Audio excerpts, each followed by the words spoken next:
What cheer, y'all? Welcome back to Red at the Wire. Well, fresh off a great bluegrass stakes at Keeneland, we now have what I consider to be a pretty firm top 20 for Kentucky Derby 151. So let's take a look at the points now updated. You see Burnham Square at the top off of his last second victory over a really game East Avenue. Really impressive effort. And I've highlighted the horses in the top 20. Now, this is just the point totals. Let's be clear about that. I've highlighted the ones that we're not sure if they're going to run or not. Final Gambit, Owen Almighty, and Flying Mohawk. It's just not, we just don't know whether they're going to run. Now, here's the other monkey wrench to it, is that we do have the three foreign horses to consider. So this isn't necessarily the top 20. So those last three. Now, I don't know, as I said in my Bluegrass replay analysis, I don't know how they differentiate in terms of tiebreakers because we do have a number of horses with 50 points. So I don't know how they would give preference to one over the other. And so when you throw in the three foreign horses, you may have Flying Mohawk Grande and Madaket Road just may be out of the mix. So I don't know how that's going to shake out. We'll have to wait and see.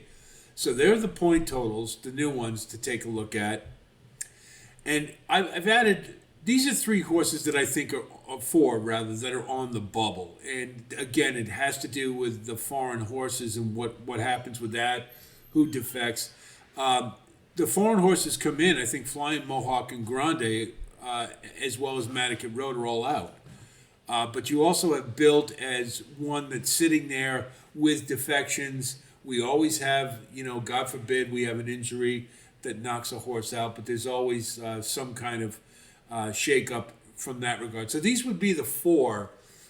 The 250-point holders in Madaket Road are in if the foreigners aren't.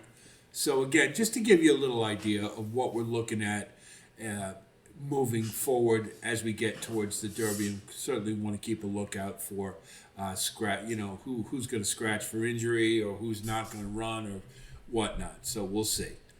Anyway, we'll go five at a time as we do, and we'll start with our 20 through 16. And Flying Mohawk makes. Now, I want to be clear about this. This is because our top 20 are the horses that are confirmed to run in the race. I would love to put Baeza on this list. I would absolutely love it. And if he can find a way to get in the race, boy, would that make for a great Kentucky Derby. He is certainly one of the best Derby contenders. He's just probably not going to get in. Needs a lot of help. And that's a shame because I think he would be a really big factor in the race. So these are horses that are all qualified to get in the Derby right now. We did not include the foreigners, although we did see a couple of them in the UAE Derby this weekend. I don't think the winner, Admire Daytona, was much. Heart the second place finisher, I actually kind of liked Heart of Honor, but the times are so slow. You just have to wonder how they would compare to what we've run in the States. But so I don't know if we have another Forever Young in the mix coming from overseas, but we'll see. So anyway, a Flying Mohawk, an intriguing horse. He did it on synthetic. And whether or not he can translate that to dirt remains to be seen. I believe he's run on dirt already, so we'll see what they do with him. Flood Zone ran a dud in the UAE Derby, and I'm not surprised at that. I threw him out. I didn't think he was going to do any running because that's just way too much to ask of a horse to go from a Derby prep, fly over to Dubai, run in that race on fairly short amount of time, and then come in. And now, are they going to bring him back to run in the Derby? I would highly doubt it. If they do, it's an owner's decision, and that makes him an immediate toss. I'm not excited about his prospects for the Derby, regardless of what happens. Final Gambit, another one for Brad Cox that, can he run on dirt? Cox has sort of alluded to the fact that the reason he went to turf was because his workouts on dirt rather weren't great. So I don't know. I mean, if his owners have Derby fever, he'll run, and then I'll toss him. But if he could very well be a defection if clearer heads prevail. Owen Almighty, he didn't need the race in the Bluegrass today. Not going to hold it too much against him because this is a really, I love the competitiveness of this horse. He does bring it every time, save for the Bluegrass. He didn't need the race. It seemed to me a race they put him in there as sort of like one last try. It's like, well, if he can get a mile and an eighth, then we'll go for the Derby, and if he can't, we'll go to the Pat Day Mile kind of thing. He's a really nice horse, but he's not a mile and a quarter horse, and I think he proved that today in the Bluegrass. I just couldn't handle East Avenue, who ran huge, but, real nice horse. Not a Derby horse, though. Manicat Road, whether or not he can get in to the Derby is a big question. He ran a great Rebel Stakes. He ran a subpar Florida Derby. Can he rate, really, is the big question with Manicat Road. If he can't and gets into the Derby, he certainly makes for a really interesting pace picture. But, I like this horse, but I don't think he's got enough oomph, not enough in the tank. And there's a little bit of question as far as 2 turns. So if he does get in the Derby, probably won't make my cut. So we see certainly there's been a lot of changes on this list, and Citizen Bull has dropped appreciably. You can't like that Santa Anita Derby, and I don't know how you could make a case for him in that race at all. He just quit. And he obviously is a horse who doesn't respond well to pressure. He needs the lead all to himself because that's, in his better efforts, that's what he's had. So he's a paper tiger. He'll certainly be part of the pace picture if they run him in the Derby. But I can't expect much more out of him than that. Not after what I saw on Saturday in the Santa Anita Derby. Publisher goes ahead of him because I know he's going to get the distance, even though he's a career maiden. I liked what he did in the Arkansas Derby. I think the ticket seemed to be that they got him to the outside, got him free from kickback, free from traffic. Is that necessarily a recipe for a good Derby performance? Yeah, probably not. He's probably, if they have to do that, he'll end up being 7 or 8 wide, and then it's a question of, losing that much ground. Could he still have enough in the tank? He, right now, to me, looks like a horse who, can he break his maiden to win the Kentucky Derby? I don't think so, but he's intriguing. I mean, he's a horse that you can think about for underneath, and we'll watch and see how he trains. River Thames, I think today ran a great third. I didn't give him a real high grade for it because I don't consider it a race where he necessarily outran what I thought he was going to do. They obviously they tried to rate him. They tried to keep him away from the pace, and I think that was the right thing. But he really didn't have a lot of punch to close well in the stretch. It was a decent third, but I think there's some major distance limitations for this horse, even though he's a very classy horse. And I frankly would rather see him in the Pat Day Mile, but if he's in the Derby, probably I don't consider him to be a really good prospect. American Promise for the coach, Virginia Derby winner. This one isn't 3 yet, and that continues to intrigue me. I really want to. He's a big, he's a beautiful looking horse. And the Virginia Derby, he didn't beat much, but maybe he's coming into his own. So we'll see how he does. He is extremely intriguing to me, given the fact that we don't have a lot of pace left in the Derby now after this weekend, really. So he's really intriguing. Chunk of Gold, he continues to progress. I think he's a cut below, but boy, he brings it every time. And he proved in the Louisiana Derby that the Risen Star wasn't a fluke. And hey, a $2,500 horse running the Kentucky Derby, you got to root for him. And hey, he keeps bringing it. I mean, can he still get into the money? Sure.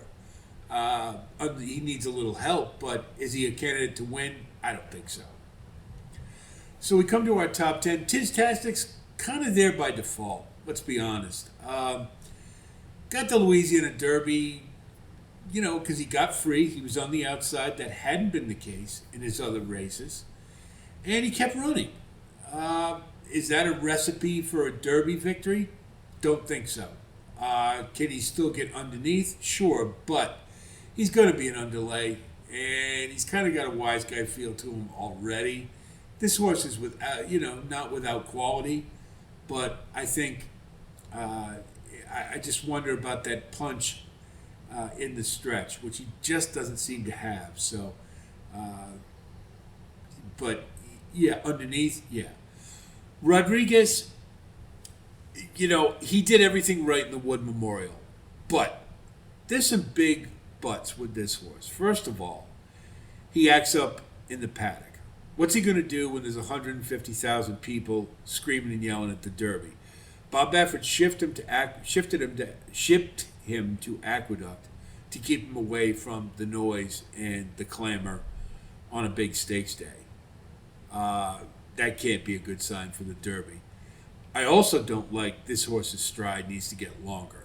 I just don't like a horse with a short stride trying to take him all the way at 1.25 miles in the Kentucky Derby. This horse is, I like him.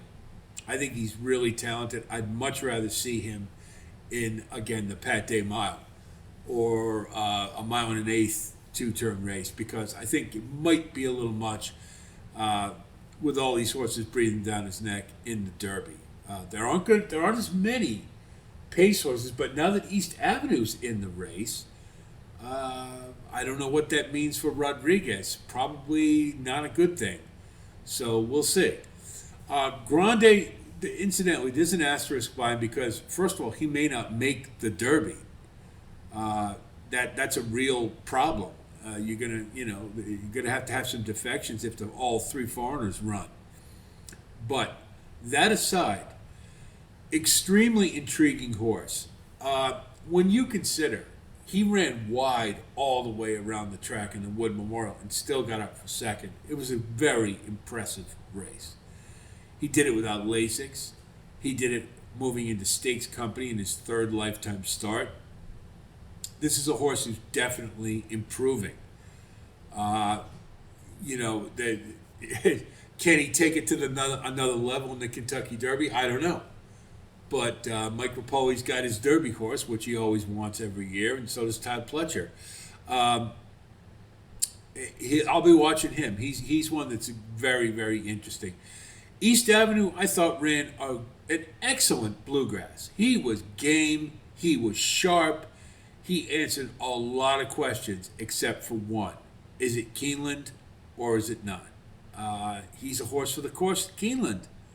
Don't know if that translates to other tracks. I mean, the Risen Star was not much to write home about.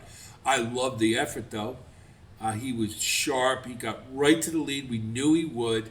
Stayed out of trouble, and he just tried to go as long as he could, as fast as he could, and he got run down by Burnham Square. It was an excellent effort. It validated him to a great degree, I think.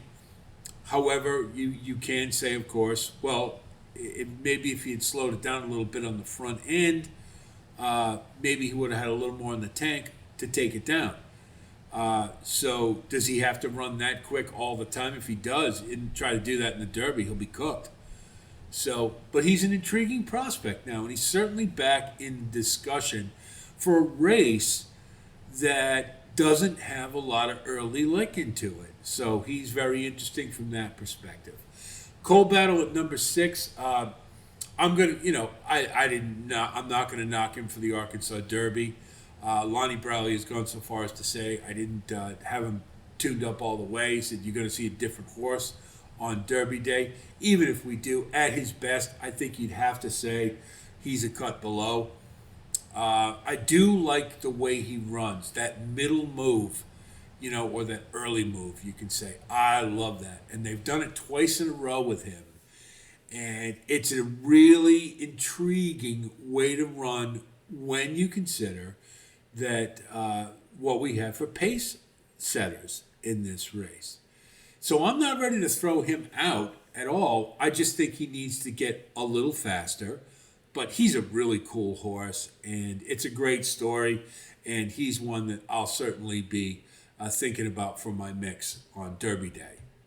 So we come to our top five. Burnham Square gets up, elevated. The Bluegrass, Brian Hernandez timed it perfectly.